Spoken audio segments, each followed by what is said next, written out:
What's up, fanboys and fangirls? Welcome to episode number 28 of the Reviewpoint podcast, coming to you from fanboysanonymous.com. I'm Tony Mango, your host, and joining me on the panel is Caroline Oliveira. Hello. So, if you don't know what the Reviewpoint is, it's pretty simple. It's basically just a review, and we break down the hits and the misses of whatever we are talking about, talk about what the positives and the negatives are, and today we are going to be targeting The Jungle Book, the 2016 remake of the old classic Disney film that Jon Favreau directed. And a couple people wrote, but I don't have them down right now. Oh, Justin Marks. Yeah, okay. And Rudyard Kipling. Is it Rudyard or Rudyard? Do you know? The guy who wrote the book? No. Good old Rudy Kipling. We'll call him that. For those who need to know who the cast is actually one of the most important parts of this whole film. Neel Sethi, some newcomer, played Mowgli. Everybody else is fake. First things first, what were your first impressions about this? And what were your first impressions when you originally saw The Jungle Book in the past, too, for that matter? Well, I was really excited for this movie. I mean, I love the Disney classic. It's really cute. I mean, I feel like every single kid has at least watched that movie twice because I feel like everybody knows Baloo's song, or at least like parts of it. And I was very, very, very excited. So I had that going. As soon as it premiered in New York City, I tried to go. Of course, it was sold out. So I had to go this morning with a bunch of children. But yeah, my first impressions were really positive. Well, I went last night, and there were still a bunch of kids. And funny enough, when I was leaving, there was this dude talking to, I'm assuming, his girlfriend, and he's like, wait, so does that mean that they're, like, sold out of Batman v Superman? And it's like, dude, that's been out for like 3 weeks. Why the hell didn't you go already? And I'm pretty sure if they don't have any seats available, it means they're sold out, dipshit. But I actually never liked The Jungle Book as a kid. Yeah, I wasn't the biggest fan of it. Like, I love a lot of Disney things. Aladdin was pretty much like my favorite. Jungle Book was sort of kind of like the poor man's Lion King to me. Aww. Like, I could watch The Lion King easily. Toy Story, of course, is like amazing. It's still amazing. For that matter, so are The Lion King and Aladdin. But Jungle Book was one of those ones that I know I had seen a couple times, and I just couldn't get into it. Like, I didn't remember any of the songs except for Baloo. Oh, okay. Yeah, like, everybody knows Bare Necessities. But I couldn't tell you at all what any of the other ones were. And watching the movie this time around, I was like, oh, okay, now I remember this one. Now I remember that one. But I actually wasn't looking forward to the music either, because I was just like, if I don't remember any of it, then yeah, I kind of hope that they don't sing a whole lot, because I don't really like musicals, but I liked it. You know, I was surprised. I would have thought that I would have gone into this movie and thought afterward, like, well, that was a waste of $20, because $18 for a ticket? Come on, man. Yeah. It's ridiculous. But I actually ended up liking it quite a bit, and I saw it with Dace and two other people, and everybody liked it too. So the only person I think in the entire theater that didn't like it was the kid in front of me, because she was crying for like the entire time. Aw, poor thing. I don't know what she was crying about though, because it was like nothing was really that scary, you know? Well, maybe she's just afraid of snakes or something. I don't know. Maybe, I don't know. Maybe she just like hates her mom. she shut up after she left. Like, her mom was like holding her pretty much the whole time, and she let the kid go, and the kid went over to like somebody else. I'm assuming like her dad or older brother or whatever, and then she was fine. So it's just like, I hate my mom. Maybe. Aw, poor thing.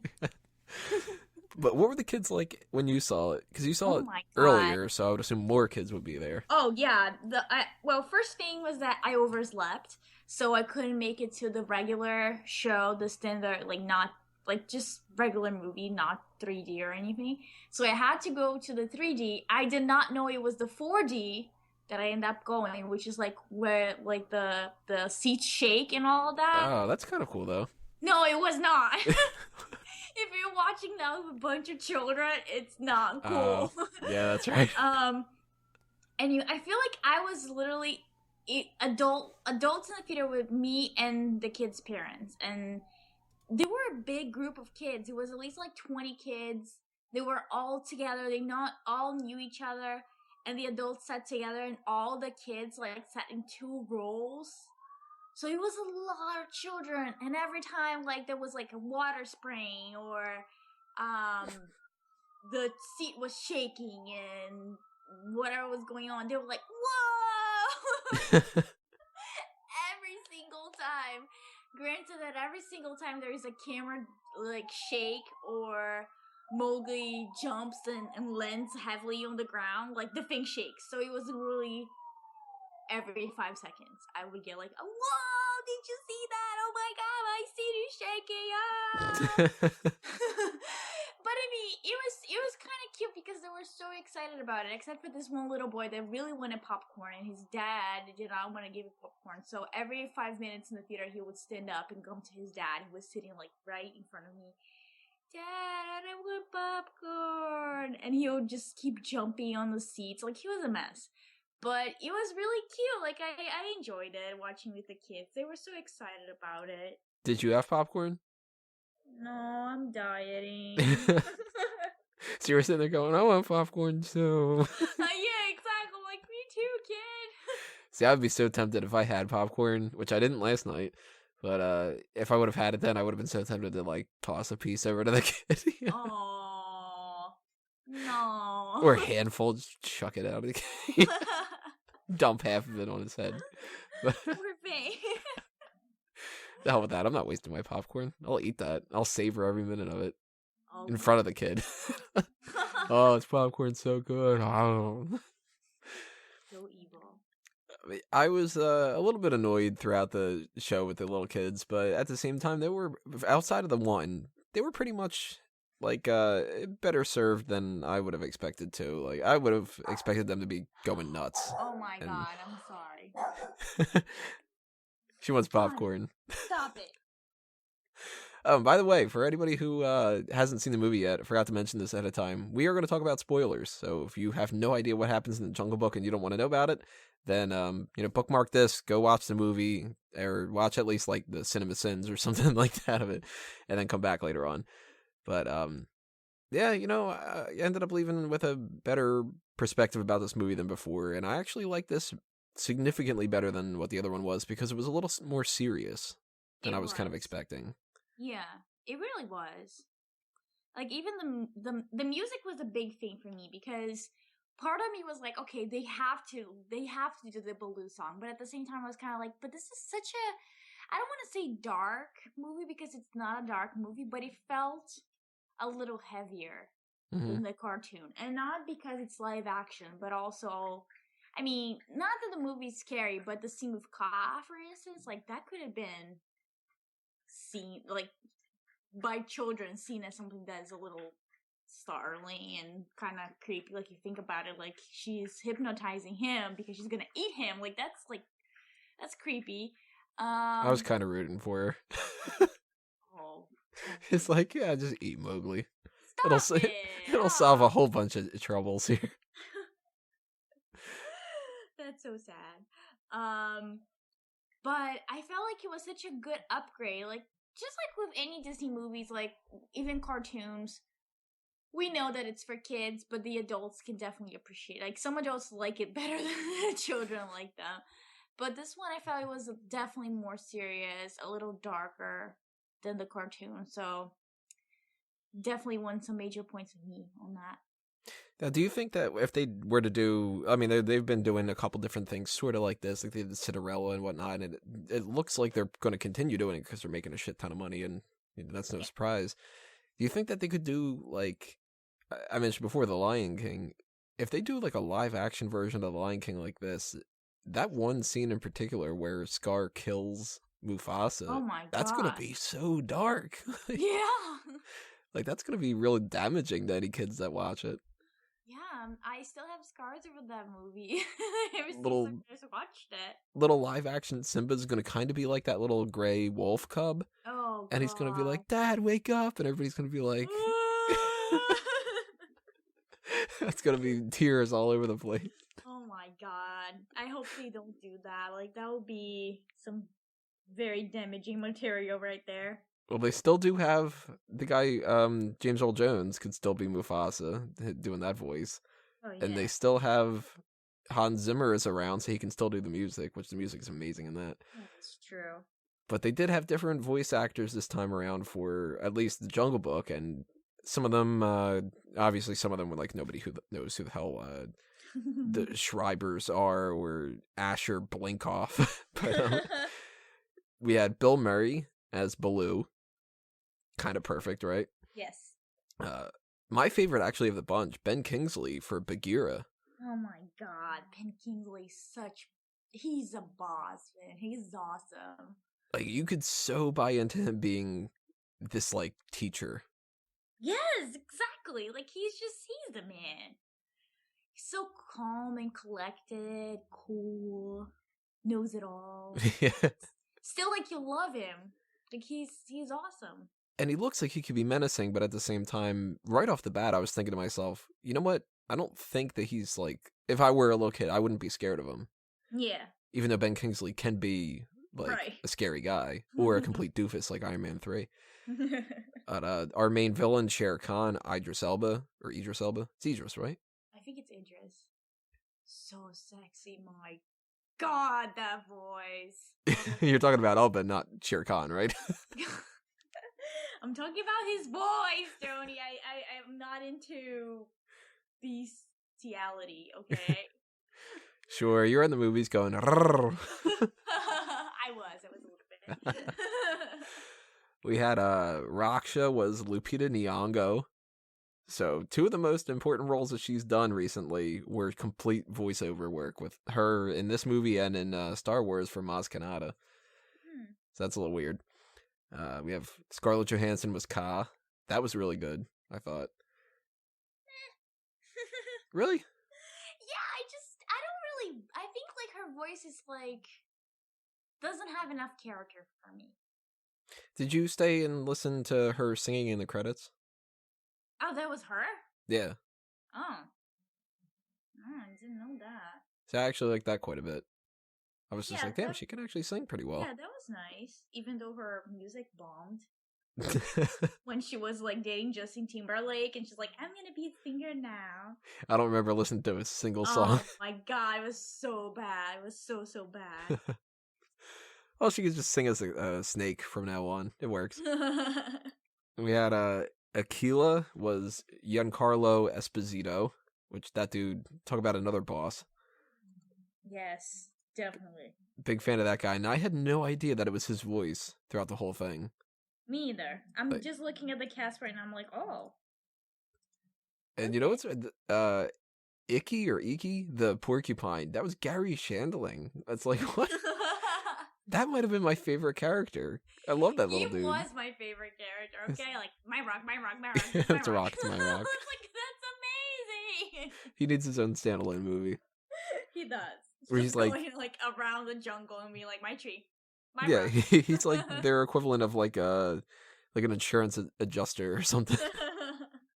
We had 3 leaves. Those are my leaves. But if anybody stands out to me, it's got to be Christopher Walken as King Louie. God, yeah. That was ridiculous. And as soon as he came up, I was just kind of like, oh crap! Like, it's just got like the mob voice kind of thing going on, and I want to be like you. Ooh. It's just. I can picture that dude doing the motion capture for that and being even more animated than the actual ape was. I could see that. Just bringing back a little bit of the weapon of choice dance moves and stuff. Like, oh my god. Only works if you have an elevator. Escalator. He was in an elevator too, right? Yeah, he was. I think so. Yeah. Well, they gave him like a little spotlight in the credits. Everybody was just sort of like this person as that person, and this person as this character. And then he was like the animated one that popped up out of the book and whatever. Yeah. Like, no, he was awesome. I think that would have been Dace's favorite part. Yeah, I think that was my favorite part too. I was just like, in the cartoon, I remember that was like a scary part for me. Because it was kind of like, oh, this guy's so big, like he's so threatening. He's gonna crush Mowgli if he wants to.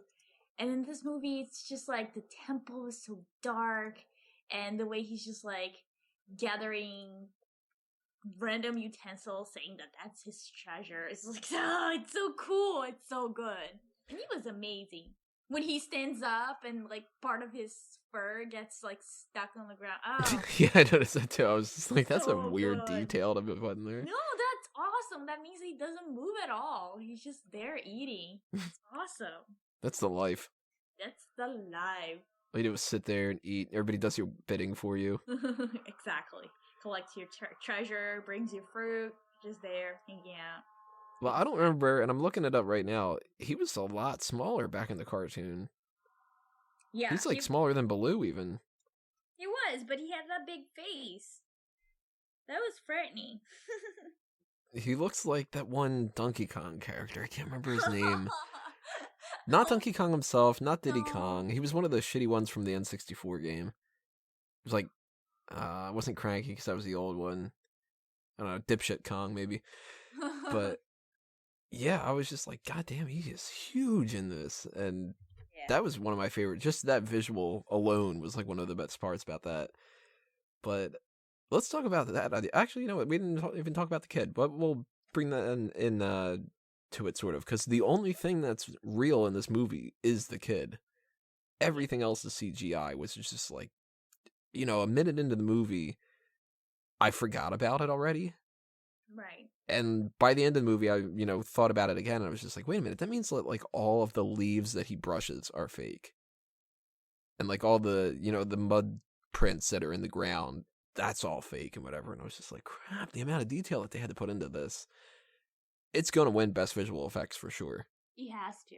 I mean, unless something as compelling comes out, which I doubt it. I mean, it was really, really well done.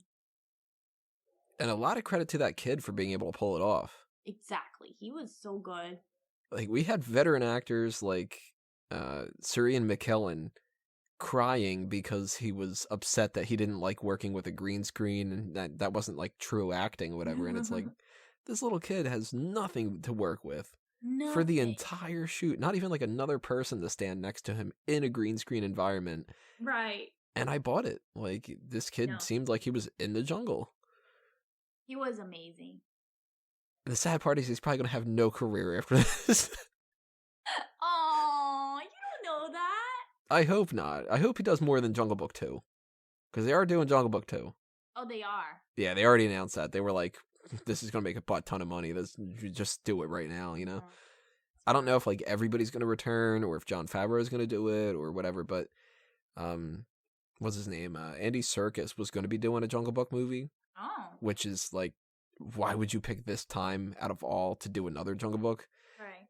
And they're doing a Jungle Book 2 that's coming out, like, right around that time period. So they're pretty much telling him, like, don't bother, dude. So I'm assuming that this kid will come back for that. And hopefully afterward he moves on and he keeps acting and becomes not one of those, like, oh, that kid was good in that one thing and then he didn't do anything again. Yeah.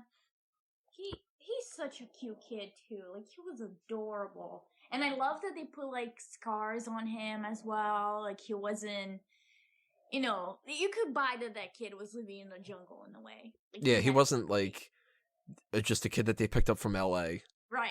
And was just like, well, now you're wearing a red diaper and you're in the jungle. It was like, he had, like, that scar on his shoulder. And he had the cut later on that he got from Shere Khan. Yeah. So it was just like, yeah, of course, this kid's going to be around, like, dangerous environments. He's going to get cut, you know. And at the same, it was really well done, the special effects in this movie, the makeup itself. And it was also not gruesome, which was really important, too, because if you're dealing with kids, like, it's a kid movie at the end of the day. You don't want, like, blood gushing for his chin or, like, something crazy happening. I would have been okay with it. You're not 9 years old, okay? Exactly. You're not a little kid wanting popcorn. You're not a little kid crying. Then again, to be fair, I was watching Terminator and RoboCop when I was a little kid. So those are pretty violent. Yeah, I was watching horror movies, but I don't really count. And to be fair, I guarantee I would have wanted popcorn. So character-wise, I thought that they all kind of hit it out of the park. None of them were really, like, weird to me, except for, the characters that were just supporting. Like, I don't know any of the other wolves' names except for Akela and Gray and Raksha. Right. But we didn't need to know any of them, young wolf number 2, like, who gives a shit? Or, wow, apparently one of the rhinos' names is Raquel the Rhino. That's a little weird. Character-wise, I gotta give it a hit. Same for you? Absolutely. I can't imagine how hard it is, like, again, for the little boy, but also for the voiceover actors. I mean, I feel like it's a step above you doing a cartoon. Because there's so much going on, and you really want to get, like, all those expressions on point, because the CGI can show that. It can translate that really well. So I feel like everybody did an amazing job in this. So what do you think about the music side of things? Because we talked a little bit about how they pretty much were gonna have it, but they didn't have some of the songs. I kind of remember that the Elephants had a song, didn't they? I think they did, yeah. So it's been a while since I watched. Glad that they cut that out, because I don't remember liking that. And they did cut Ka out, although they put her in the credits. Right. But we had Baloo's song, and we had what was the other one? The King Louie one. King Louie, yeah. And sort of another one from Bagheera, right? Wasn't there like some kind of like a spoken word thing? Oh. It might have been one. Or maybe I'm just attributing that to the King Louie one. I can't remember now. It's been less than a day, and I can't remember already. It's ridiculous. No, it's a lot. It's a lot to take in this movie. There's a lot going on. Well, I'm really glad that we didn't get like some extended musical performance or whatever. Like Bill Murray doing the Baloo thing. That was good enough. That was good, yeah. Because it felt like it could happen in real life. Yeah, they weren't like dancing around right. and, you know. It was just like, and he's like casually saying like, oh, everybody has a song. You don't know what a song is? And teaching Mowgli how to sing. Like, that was really cute. That was like, not only, it had a purpose. Like, those characters were growing closer. They were forming a friendship. So it felt really, really perfect. And we didn't have to have Baloo dressed up like an ape dancing with King Louie. Aww. Maybe it's a deleted scene, I don't know. Could be. But I liked that. I liked the music itself in the background for like the score. It didn't stand out to me, but I'm going to have to listen back and listen to it. But I do remember liking it. Yeah, me too. Like I remember there was one part in the movie, I think it's when during one of the chase scenes, I think it's the last chase scene with Shere Khan and up in the tree, the song, like the music was so bumping. It was like, oh my god! I remember actually having a reaction to it, and normally I don't really notice music at all. See, I didn't know who did it. I just looked it up. John Debney. And some of the stuff that he's done, I'm like, never seen it, never will see it. Like, I never saw the SpongeBob movie, Sponge Out of Water. Oh, God. Or The Call, or Alex Cross. I don't even remember what the hell that is. But he did Iron Man 2. Oh. So that's kind of, maybe that's where something sounded familiar to me, because there was something that was making me go, is this like Jonathan Newton Howard, or is this like something? It was, I guess that's what it is. And Iron Man 2 must have been my connection to it. And that explains the Jon Favreau connection, because he did Iron Man 2. But I have to go back and listen to that for sure. But I'm not going to be listening to the other music. I'm not going to listen to Bill Murray anymore. That once was enough. That's good enough. What other things stood out to you as far as like any particular biggest hits or biggest misses or anything like that in the movie? Well, there was one big miss to me that I was just like, really? And that one is when Akela dies. I just felt like his death was just so nonchalant. It was just like Shere Khan just like punches, like froze him, and that's it. Like, we don't even see a body or anything. Oh, I thought that was badass. I was like, he just ripped him apart and just said like, "Fuck you." I'm fine with him. Like, I just felt that he was such an important character for Mowgli. Like, he's the reason why Mowgli comes back in the first place. Why, like, it felt emotionally like I didn't connect with that. It was just like, oh, you know, we were just like seeing how badass Shere Khan is. Like, fine. Like, I already got that. But it was just kind of like, this really alpha wolf that is so important. Mowgli's dad. Like, we don't even get to see, like, maybe, like, his body and, like, something, like, emotional happening. Like, him, like, the mom, like, crying or having more of, like, an emotional connection. I don't know. Like, I just felt like, to me, that was, like, something that felt odd. I can see that. That was like definitely my biggest miss. Biggest hit. Everything about King Louie, man. Like I love that scene so much. It was so great. Did it kind of make you want to eat papaya? No, because I don't like papayas. Really? I'm weird, okay? I'm scared of I know, you're a watermelons. vegetarian. I would assume that you liked it. Well, I'm scared of watermelons, okay? Like, Oh, I that's have true. issues. Yeah. Ugh. It did kind of make me want to eat that, even though I'm not the biggest fan. But some of the food in the too, I was just kind of like, man, that little thing that he got off the tree branch, Oh, yeah. little like apples or whatever they were. I was just kind of like, I could go for a little bit of that. I Yeah, can understand why that monkey took it or whatever that thing was. It wasn't a monkey. What was it? That was like a Yeah. little, I don't know. some little coyote looking thing or whatever. How cute was the one little cub, the gray? Oh my god, I'm funny. I would take 10 of them. He was so cute. He was the brawn too. Like he was so weak. Oh, and The then whole, you're my brother. You got to play with me. It was just like, just play Yeah. with him, damn it. I know. Or when Akela's like, yeah, in some packs they eat the runs. It's like, it's so adorable. He was so cute. Oh, and I just woke up Bonnie. Who's cuter, Bonnie or Bonnie. Gray? Bonnie. I disagree, but Oh, shut up, Tony. Not my friend anymore. Shut up. Hey, Gray can talk. So does Bonnie, okay? My head, she talks. She talks a lot. We have full-on talks. That doesn't count. It counts. It counts a lot. And I'm sure that other people can hear her too, but they don't want to admit it. Apparently the actor or actress, I don't really know for sure, because that's what happens when you name your kid Brighton Rose. That was the one who played Gray. Doesn't look like he or she was really in anything else except for Aztec Revenge, Academy of Doom, and Mil Mascaras versus the Aztec Dummy. What? What? Wait, I have a different name for the Gray brother. I have MJ Anthony, and it's a boy. Huh. What's up, IMDb? He's listed as Young Wolf #1 for me. So I don't know. Maybe IMDb is wrong. At least we know he's a boy. Yeah, That's yes, one thing. it's a boy. I gotta say, probably my biggest hit out of the whole thing was just the visual effects in general. Because I thought that there was going to be at least one point in the movie that felt a little too fake, but it didn't Right. stand out to me. And I now believe that, like, animals can talk.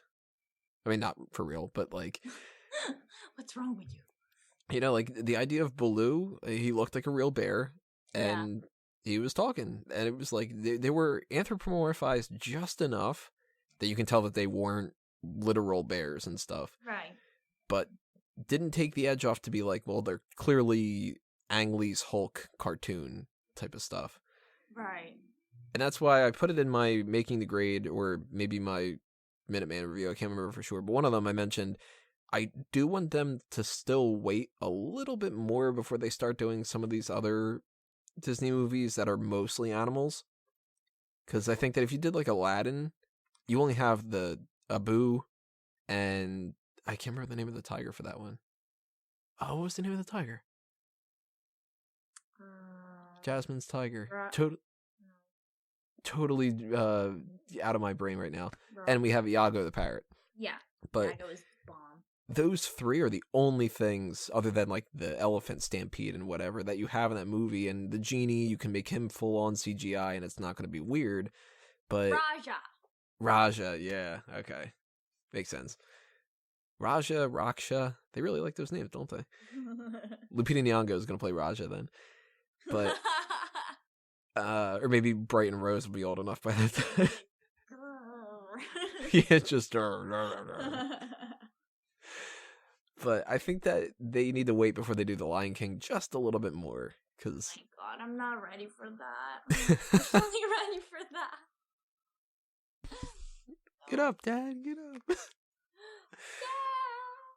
But my biggest miss is probably just that I never really liked the Jungle Book to start. So the base like movie itself already starts off as like a little meh, I don't really care all that much. But like I said, it took it into a great new direction. I like it significantly better. I'd much rather watch this than to watch the old ones, or I mean, of course I'm not going to read the book itself. How about that? Read some damn book. But I now that I've seen this, if they do in fact go ahead with that Andy Serkis version, I think I would check that out. And if they do a Jungle Book 2, I think I'd go see that too. Yeah, me too. This was really well done. I was excited for it, but I kind of was blown away because, just like you said, like there are movies that even if the CGI is good, there are moments of weakness. And this one, like, it was so detailed, like to the point that even when Bagheera was like walking, we could see like the light reflecting his fur. Like, it was so amazing, so well done. So, I guess all in general, we're both going with a hit, right? For the whole movie? Yes. Awesome. That's such a good change of pace than having to be like the Batman v Superman one, where people are like, I fucking hate it. And Sean being like, no, I love it. And me feeling like I have to be on both sides and whatever. Well, that's it then, I guess, for the Jungle Book. The next review point I think that's probably going to be coming up is Marvel Civil War. Or Captain America Civil War, for that matter. And I got a feeling that's going to be a really good one, too. The reviews for that one are, like, amazing right now. So I think that actually might have a better score than Jungle Book, which is even better. But very surprised at how much I like this. And recommend it for sure for anybody who's interested in seeing it, whether you're somebody who's a big Disney fan or you're somebody like me who kind of goes like, meh, I think I tend to see darker movies a little bit more often. And, you know, if you did see Batman v Superman and you were let down from that, if you see Jungle Book, I think that you're going to be liking it. Because so far, everybody that I've talked to, nobody said that they disliked it. So that's a good thing. Did you see it with anybody else? No. So thank you, Tony. Thank you for exposing the fact that I'm a loner. Well, I'm sure if you would have had some popcorn and shared it with the little kid, he would have been your best friend. Yeah, that's true. Oh, God bless. Well, the last thing that we need to do is just throw out some plugs. Anything you want to promote there, Caroline? Yeah, everybody keep checking Fanboys Anonymous for sure. Check out my website, creepycaroline.bigcartel.com, and follow me on Instagram, creepy_Caroline. And for my side of things, everybody just keep checking out Tony Mango and A Mango Tree on Facebook and on Twitter. And, of course, keep checking Fanboys Anonymous all over the place. If you're into the wrestling side of things, go to smarkoutmoment.com and check everything out on all those social media accounts. And for the other Fanboy stuff that's coming your way, if there's any more trailer reactions or any unboxing videos or any anything for that matter, I've been doing way too much and I'm going to keep doing that, I guess. Just, subscribe to the channel if you haven't already. Give us a thumbs up and hit that like button if you like this review, because the more that we get for that, the better it goes for all the different search terms and whatnot. So that'll help us out quite a bit. If you're listening to this on iTunes, go back and leave a positive review on there, because that helps quite a bit there as well. And make sure you leave your comments below and tell us what you thought were the hits and misses of this movie. And of the old movie too, why not? Go back and talk about it, whether you like that better or just the same, or you like the new one better, whatever the case may be. But this has been Reviewpoint episode 28. I'm Tony Mango and I'm a fanboy. See you next time, everybody. Geeks out.